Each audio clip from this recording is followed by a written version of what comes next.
یہ پرائیویٹ جہاد والا جو معاملہ یہاں پہ لوگ کر رہے ہیں نا پورے دنیا کے اندر، ڈنڈے لے کے جی ہم بارڈر کھول دیں جی مالی، کیا کرو گے؟ کتنے جذباتی جملے، جی بارڈر کھول دیں ہم نے وہاں جانا ہے، جی کیا کریں گے جا کے؟ جمعہ پڑھنا ہے جی جا کے ہوتے اسی تھے تھوڑا جنازہ پڑھیں گے، پھر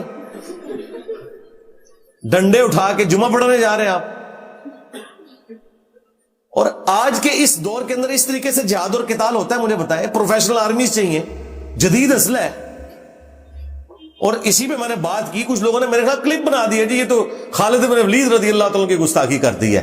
جن لوگوں کا صحابہ اور اہل بیت سے کوئی لینا دینا نہیں، جو اپنے بزرگوں کے پجاری ہیں، وہ ہمیں بتا رہے ہیں کہ خالد بن ولید کی گستاخی کر رہے ہیں۔ تمہارا خالد بن ولید سے کیا لینا دینا؟ تم لوگوں نے تو اپنے فرقوں کے نام میڈیا کے شہروں پہ رکھے ہوئے ہیں، دیوبند اور بریلی۔ ہاں، صحابہ کرام کا تو ذکر دور دور تک تمہاری نسبتوں میں نہیں ہے۔ تم تو قادری ہو، چشتی ہو، نقشبندی ہو، کوئی زیادہ چلانگ مار لو، حنفی، شافعی، مالکی، حنبلی ہو، کسی فرقے نے اپنا نام جو ہے وہ صدیقی نہیں رکھا ہوا، فاروقی نہیں رکھا ہوا، عثمانی نہیں رکھا ہوا، علوی نہیں رکھا ہوا۔ تمہارا صحابہ سے کیا لینا دینا؟ نہ سمجھ تو ہاں، صحابہ اکرام کی گستاخی کر دی، بابیاں دے پجاری سانو، صحابہ والے تو ہم ہیں، آل البیت والے تو ہم ہیں، تمہارا کیا لینا دینا ان کے ساتھ؟ تو میں نے یہ سمجھانے کے لیے بات کی تھی، لوگوں نے کلپ بنا دی تھی خالد بن ولید کی گستاخی کرتی۔ میں نے بتایا تھا اللہ کے بندو، جب رومن جنرل آیا سامنے سے تو خالد بن ولید بھی ایک تلوار اور ڈھال لے کے اترے ہیں سامنے سے، وہ بھی گھوڑے پر ایک تلوار اور ڈھال لے کے آئے۔ تلوار کا مقابلہ تلوار سے ہوتا تھا، تعداد ضرور کم تھی مسلمانوں کی، لیکن ایک تلوار کے بدلے میں سامنے ایک تلوار ہوتی تھی۔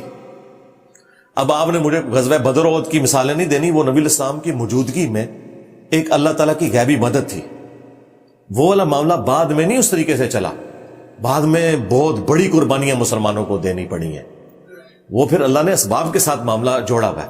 فرشتے اسی وقت ہی اترے ہیں۔ آج بھی ہو ابراہیم سا ایماں پیدا، آگ کر سکتی ہے انداز گلستاں پیدا۔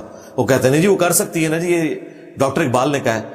بھئی ڈاکٹر اقبال کے شعر کو میں یوں سمجھوں کہ چونکہ آج ابراہیم جیسا ایمان ہو ہی نہیں سکتا، آگ بھی ٹھنڈی ہو ہی نہیں سکتی، ابراہیم جیسا ایمان کہاں سے آ سکتا ہے؟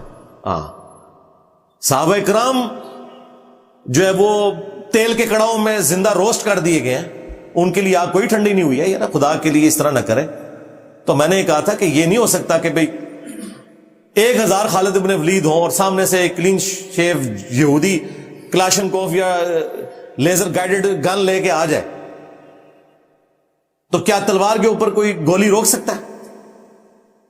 تو اس کے لیے لیٹسٹ اسلحے کی ضرورت ہے، وہ آپ کو تیار کرنا پڑے گا۔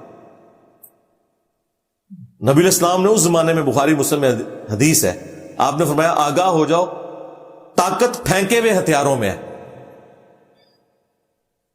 آج تک یہ حدیث ویلڈ ہے اسی طریقے سے۔ اس زمانے میں تیر تھے، کیونکہ تلوار والا تو قریب آئے گا نہیں، اگر سامنے سے تیر آ گئے۔ یہ منگولوں نے پوری دنیا جو فتح کی ہے تیر کے اوپر تو کی ہے، یہ تیر کے جتنے ڈیزائن تھے لیٹسٹ انہوں نے ہی بنائے ہوئے تھے۔ سپیڈ پہ گھوڑے پہ بیٹھے ہوئے وہ اتنی مہارت سے تیر چلا لیتے تھے، اس کے ڈیزائن بھی انہوں نے ایسے بنائے تھے کہ وہ ڈیویٹ بھی نہیں کرتا تھا۔ پیچھے جو انہوں نے ونگز لگائے تھے، ان سے پہلے یہ ونگز والا سلسلہ نہیں تھا، یہ ونگز کی وجہ سے پھر وہ تیر ٹیڑھا نہیں ہوتا، وہ سیدھا اپنے ہدف کے اوپر جاتا ہے۔ اور آج دیکھ لیں پھینکے ہوئے ہتھیار جو ہے میزائل ہیں، چاہے وہ انٹر کانٹیننٹل میزائل ہوں، بیلسٹک میزائلز ہوں، کوئی یہ سارے کے سارے پھینکے ہوئے ہتھیار ہیں۔ اس کے بغیر ہم کس طرح جنگیں لڑ سکتے ہیں؟ طالبان نے 20 سال تکلیف کاٹنی تھی امریکنز کی یہاں پہ اگر ان کے پاس ایئر سٹرائک ہوتی۔ یہ 20 ہفتوں کی بھی جنگ نہیں تھی، زمین پہ کیسے مقابلہ کر سکتے تھے امریکنز ان کا؟ کیونکہ برابر کا اسلحہ تھا، وہاں پہ بھی رشیا کا اسلحہ تھا، یہاں پہ امریکہ کا تھا۔ طالبان مار کھا گئے ایئر سٹرائک سے، وہ پوری کارپیٹ بمبنگ کرتے تھے، پورے علاقے وہ اوپر سے بارود گرا دیتے تھے، پھر یہ بیچارے پہاڑوں میں چلے جاتے تھے۔ اس وجہ سے جنگ لیٹ ہوتے ہوتے، یہ تو اب ان کی اپنی اکانومی کا مسئلہ اور ان کے پولیٹیکل ایشوز ہوئے ہیں، اس لیے وہ گئے ہیں۔ چلے ہمارے حق میں تو بہتر ہو گیا، لیکن یہ نہ سمجھیے گا کہ ان کے لیے کوئی مشکل تھا ادھر اور رہنا چاہتے تو رہ بھی سکتے تھے۔ تو ہمارے پاس یہ جو ایک کمزوری اٹیچ ہے نا ایئر سٹرائک والی، وہاں پہ بھی آپ دیکھ لیں اسرائیل جو ہے وہ اوپر سے ہی وہ سارے بم پھینک رہا ہے، فاسفورس۔ ہمارے پاس F-16 کے پورے پرزے نہیں ہیں، وہ F-35 کی بات کر رہے ہیں۔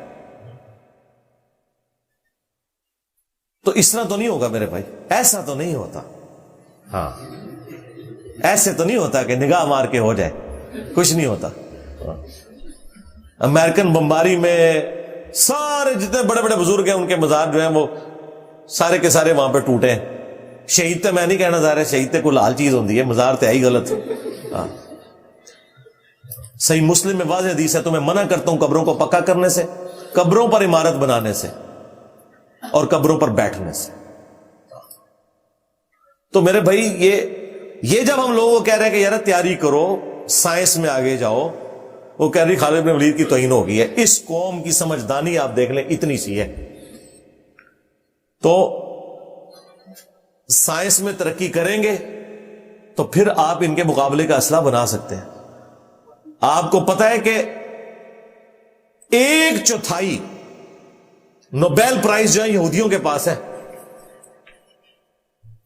مسلمانوں کے پاس 1 ہے, اور وہ بھی ان کی نظر میں, کیونکہ اس سائنٹسٹ کو بھی ہم نے کہا وہ قادیانی تھا, عبدالسلام, تو وہ اس کو 1 گنتے ہیں کہ اسے نوبیل پرائز ملا ہوا ہے. ہمارے کھاتے میں تو وہ بھی ختم ہو گیا. ہاں پاکستانی تو وہ تھا, باقی 1/4 نوبیل پرائز یہودیوں کو ملے ہوئے. مذہبی اپنی جگہ, سائنس میں بھی ان کی ترقی آپ دیکھ لیں اپنی جگہ موجود ہے. تو دیکھ لیں آج دنیا کو وہ پھر آنکھیں اس لیے دکھا رہے ہیں, اور کب سے دکھانی شروع کی ہیں, 1948 میں, پھر 1967 میں سارے عرب ملکوں کو اکیلے اسرائیل نے شکست دے دی. ابھی بھی اگر آپ دیکھیں تو مجھے تو صورتحال کوئی اتنی اچھی نظر نہیں آ رہی ہے. ہم دعا ضرور کر رہے ہیں, اور اتنی جلدی معاملہ سیٹل ہوتے ہوئے بھی نظر نہیں آ رہے. تو اگر طاقت ہوگی, ہم سائنس اور ٹیکنالوجی میں ترقی کریں گے, تو پھر انشاءاللہ تعالی ہم اپنے مسلمان بھائیوں کے لیے ویسی مدد کر سکتے ہیں جو آرمڈ کنفلکٹ میں مدد کی ضرورت ہے. تو اینڈ پہ ہم دعا ہی کرتے ہیں اپنے مسلمان بھائیوں کے لیے کہ اللہ تعالیٰ جتنے بھی مسلمان دنیا میں کسب پرسی کی زندگی گزار رہے ہیں, فلسطین میں, چائنا میں, کشمیر میں, انڈیا میں, افغانستان کے اندر, شام میں, عراق میں, یمن میں, اور پاکستان میں بھی پی ٹی اے والے اور باقی لوگ, اللہ تعالیٰ سب کی غیب سے مدد فرمائے, تمام کی عزت آبرو جان و مال کی حفاظت فرمائے.